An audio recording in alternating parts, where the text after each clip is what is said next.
Welcome to the Journal of Biophilic Design podcast. Many thanks for joining us on the Journal of Biophilic Design. We're thrilled again to be joined by Dr. Sue Thomas, founder of Life Nature Technology. She's a writer and academic. And Sue, it's lovely to have you back. Thank you. For those who are listening, I'd encourage you to search the interview that I did with Sue last year. I'll put a link on the journalofbiophilicdesign.com website, so be sure to check it out. Sue, as a recap for those who haven't heard you before, obviously they're going to check you out now, but can you just give us a little bit of background about what you do, and then maybe a little bit about this fantastic phrase that you use, this Technobiophilia, please?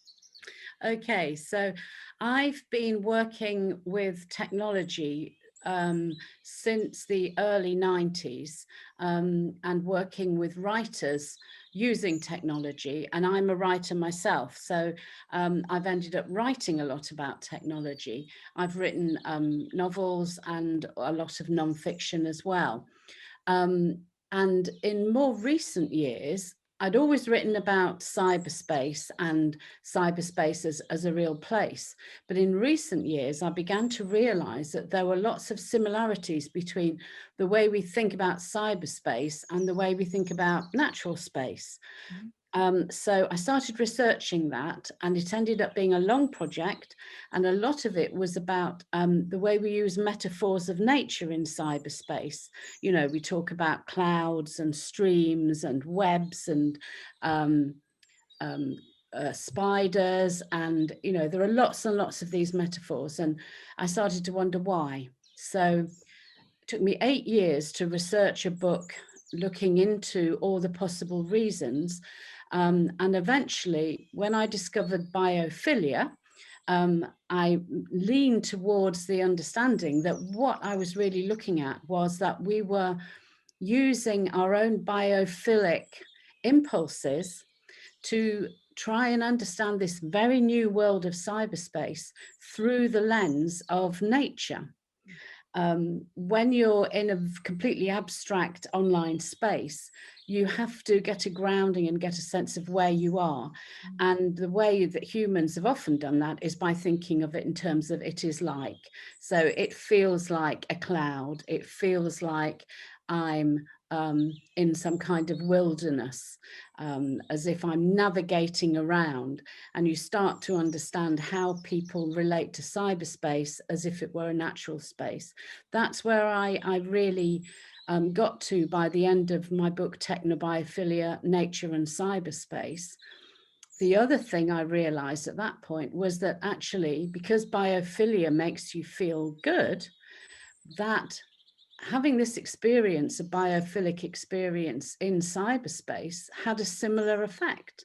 And that's where I really started finding out more and more about how it is that nature, or images of nature, or words of nature, can bring well-being to your digital life.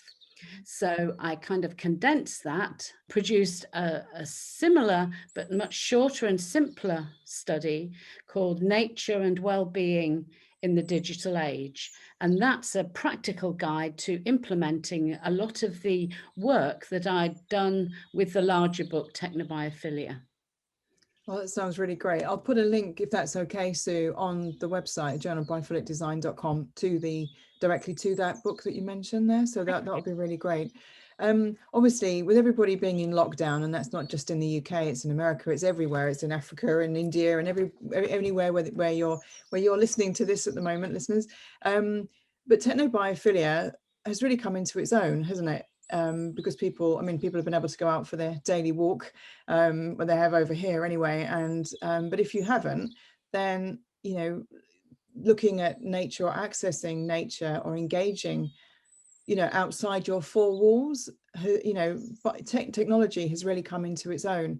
I mean, can you explain what form you've seen that taking? The kind of simplest definition of technobiophilia is that if you're familiar with biophilia, which is our genetic love of nature, if you like, is actually accessing that, but through technology. And so when I first wrote Technobiophilia, it was published in 2013, that seemed a bit of a weird, strange idea that people might not connect with at all. But what we've seen in the last year is that actually many people are not only appreciating nature by going out on their government-sanctioned walk every day, but also in their own living rooms through the TV, through computers, through virtual reality, even through Zoom. And so I can say more about that, but that's how Technobiophilia has actually just become part of people's daily lives, because they are constantly accessing nature through technology. And that's exactly what Technobiophilia is. Yeah, and I mean, how has it helped people? I mean, how do you see it? Yeah, how do you see it helping people? Well, when I was doing my research for the book, I came across a lot of interesting environmental science data Yeah, about how a great deal of research was done in the kind of late 70s, 80s, 90s, nothing to do with technology, but about how contact with nature can slow your heart rate, reduce your blood pressure, reduce stress, and generally support well-being in a measurable way quite often. yeah, And then I discovered that there were the beginnings of some experiments to see whether or not the same would happen if you were in a virtual reality nature environment, or simply watching nature on TV, or perhaps even playing a game, and a video game, and encountering nature that way. And so it was quite easy to kind of transfer the results that had been had with analog nature, if you like, towards the results that people were having with virtual nature. And that's continued ever since. And so I think we are seeing that people are feeling much more relaxed if they sit at home and watch nature on a TV, or if they encounter it in a game. I don't think there's been any specific research done during COVID about this, but it's certainly true. We already know that those kinds of activities through technology can also lower your heart rate, your blood pressure, etc., and generally make people feel less stressed. Yeah, I agree. And I think you're saying there's not been any research been done, but I think actually if someone eventually gets around to collating feedback that's been shown on, like, say, for instance, Twitter or LinkedIn, where people are saying, oh, I got out today, I did this, and the discussions that have been had, there's a lot of personal written evidence to show how people's lives have changed, and that's all walks of life, whether they're CEOs or whether they're logistics people, people who have used to being out and about or not, just how they're using technology. So there's probably evidence out there for just someone to collate anyway, and I think that would be quite interesting. Yes, I definitely think in the work environment, what I was thinking of when I said there wasn't much research was, I don't know if they've researched people in their homes.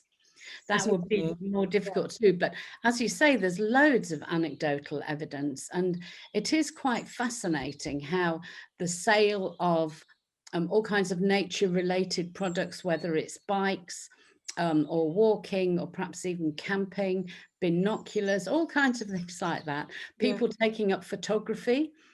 Has obviously hugely increased, and people then reporting, as you say, maybe on Facebook or Instagram, about what a great experience they've had. So there's no doubt at all that the COVID period has connected some people to nature. As you say, it's not the same in every part of the world.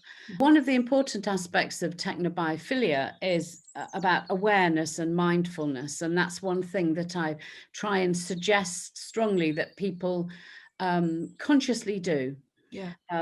So people are already consciously doing it when they walk out in nature, much more than I think they did before, is to be mindful of their surroundings. And if you're only allowed to go a little way in your local area, you have to get more out of it by being even more mindful. True. Yeah. And we see similar things happening online. And one way in which it seems to be happening is in terms of houseplants.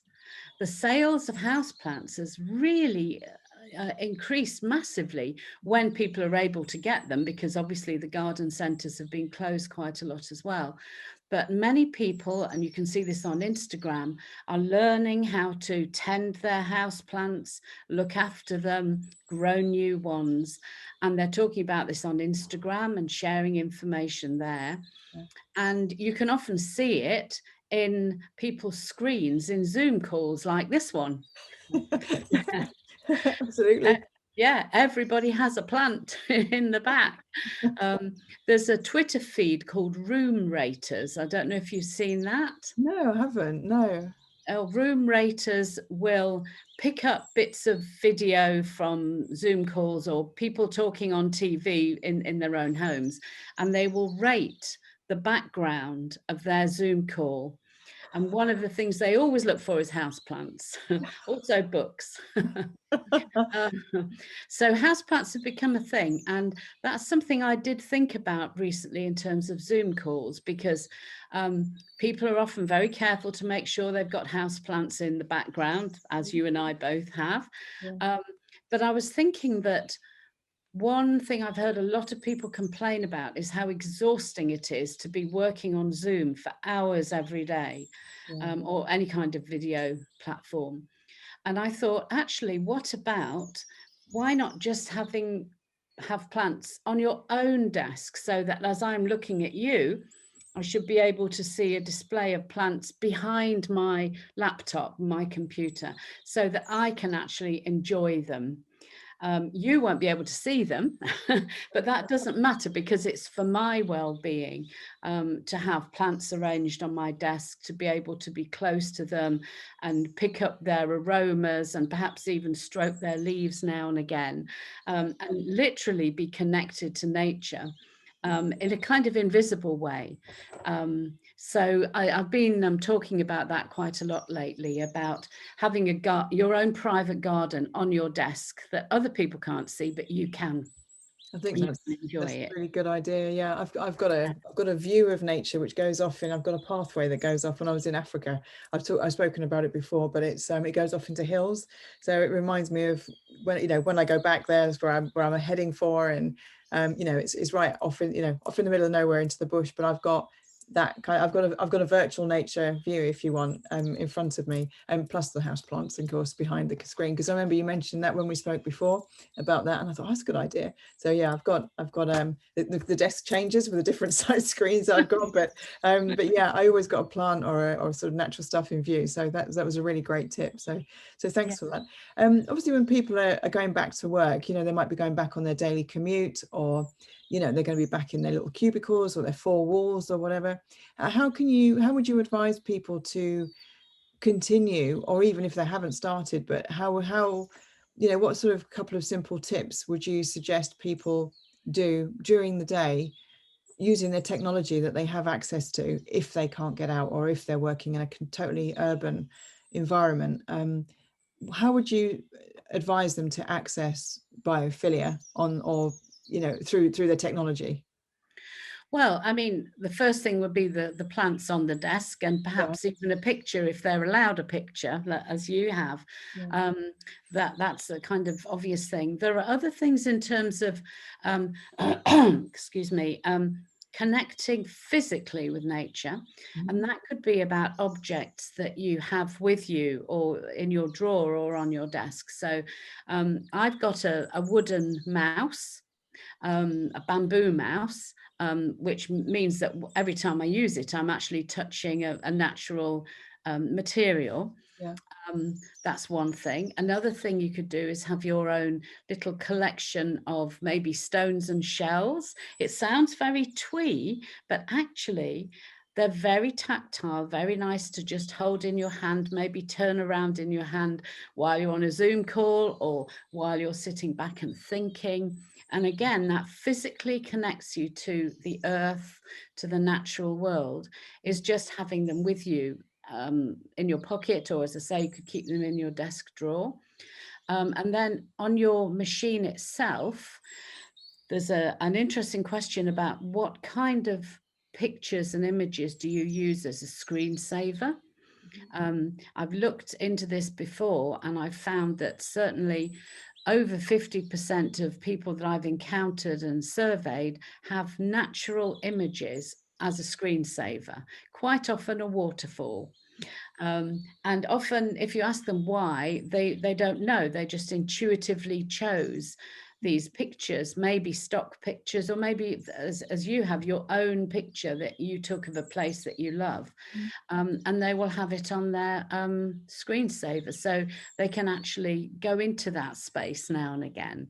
And then lastly, I think if you really can't get out and you need a break at some time, you could consider various kinds of simple ways to encounter nature online, from simply looking at pictures. In Facebook, people are sharing pictures all the time. Or if you could go into a game like, and this may not be allowed, obviously, but a lot of games take place in very complex natural environments, whether it's something like Grand Theft Auto, which, you know, some of which is based in the city, but also there are a lot of mountain and beach adventures that you could get involved with. And I think I mentioned last time we talked about Farmville, which is now quite an old game. So maybe people don't play it so much anymore. But Farmville is, or used to be, on Facebook, and you had your own little farm. It was all like cartoon, looked like the kind of cartoon design, but you could grow your own tomatoes and harvest them and wander around your own little farm and so on.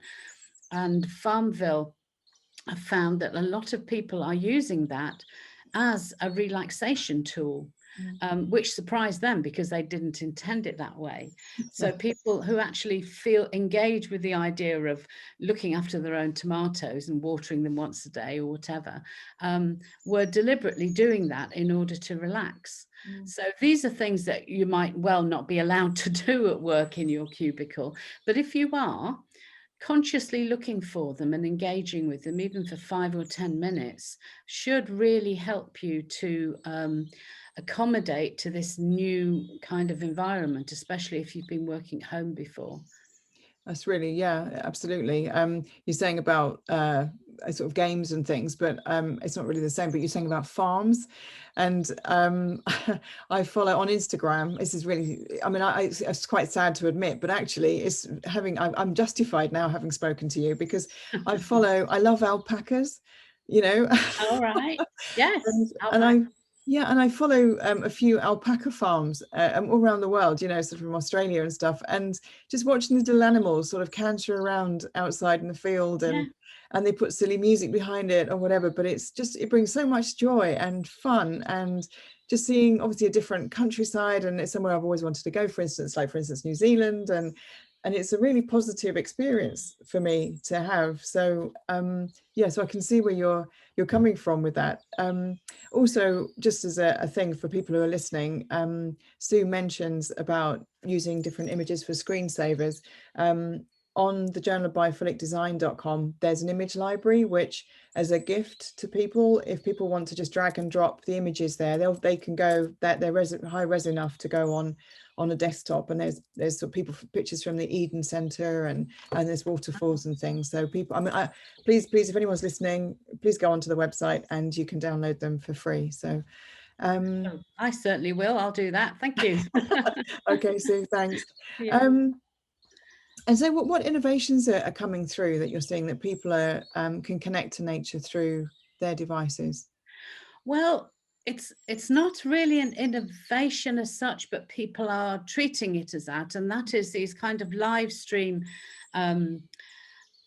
programs. When I say programs, it could be on TV, but more likely on YouTube or Zoom or whatever, of people around the world, as you say, with the alpacas, just taking you to different places, which is something that a few people did before, but now lots and lots of people are learning how to do that. So it's an innovation for them, and other people are discovering them and really enjoying them. So I was thinking, when you talked about the alpacas, I live near to the New Forest in Hampshire.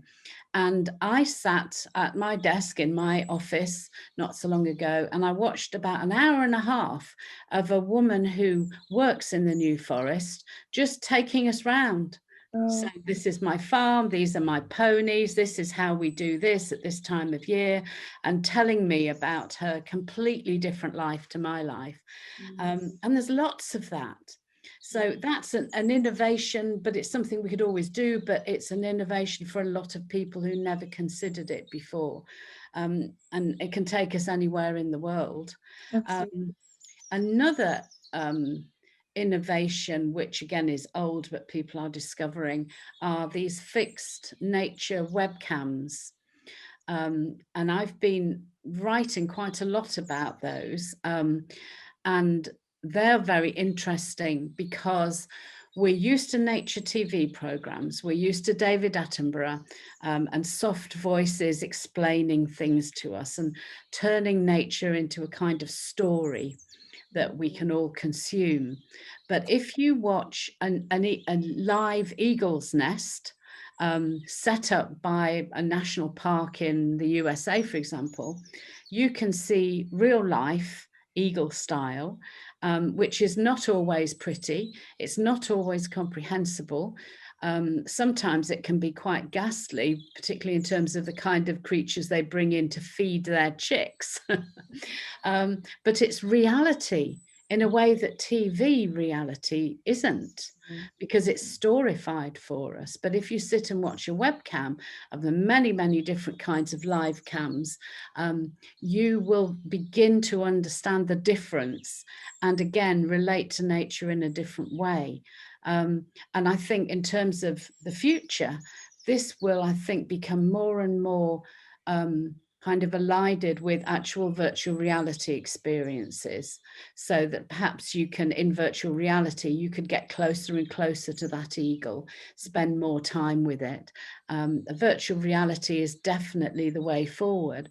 And there's been quite a lot of research into how far people do get an authentic nature experience using virtual reality. And it was decided that this was mostly by University of Exeter people researching. Matthew White is the leader there, that VR is the most effective way to deliver nature experiences through technology. Much more effective than anything else. But we're still quite new with VR. Many of us have never experienced it.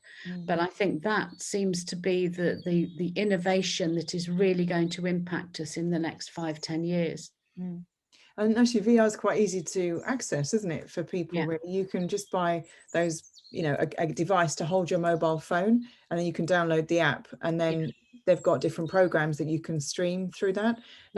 You know, we did that here. It was quite interesting. But I mean, you see it in art galleries and things, and I think it's because the device is quite clunky to wear, which probably might put people off. But I think if once you've experienced it and you actually see, you're under the sea, or you're swimming with dolphins, or you know, like you say, you can just be out in the forest, you can do this sort of virtual walk, you know. I mean, I think once you've experienced it, it convinces you, doesn't it, really, you know?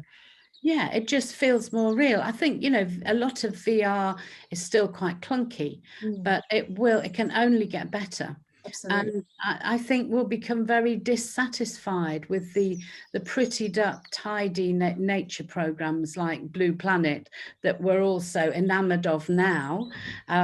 They seem a bit plasticky compared with real life, which you can access through technology.